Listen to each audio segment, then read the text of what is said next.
Hello పిల్లలు, మీకు దీపావళి అంటే ఏంటో తెలుసా?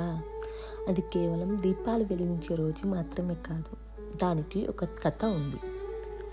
చాలా కాలం క్రితం ఒక దుష్టరాజు ఉండేవాడు. అతని పేరు నరకాసురుడు, భూమిదేవి యొక్క కుమారుడు. అతను బలవంతుడు, కానీ అహంకారంతో నిండిపోయేవాడు. దేవతల రాజ్యం మీద దాడి చేసి దేవతల సంపద దొంగలించాడు. అలాగే అదితి దేవి యొక్క చెవి పోగులు కూడా దొంగలించాడు.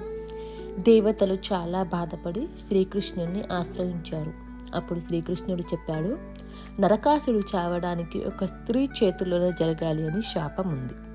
అప్పుడు శ్రీకృష్ణుడు తన భార్య సత్యభామతో కలిసి గరుడపై ఎక్కి యుద్ధానికి బయలుదేరాడు. సత్యభామ చాలా ధైర్యవంతురాలు, శక్తివంతురాలు. నరకాసురుడి సైన్యం చాలా పెద్దది. యుద్ధం భయంకరంగా సాగింది. సత్యభామ ధైర్యంగా బాణాలు విసురుతూ యుద్ధం చేసింది. ఒక్కసారి యుద్ధంలో శ్రీకృష్ణుడు కొద్దిగా గాయపడ్డాడు. అది చూసి సత్యభామ ఆగ్రహంతో బాణం విసిరింది. ఆ బాణంతో నరకాసురుడు చనిపోయాడు. నరకాసురుడు చనిపోయిన తర్వాత ప్రజలు సంతోషంతో సంబురాలు జరుపుకున్నారు.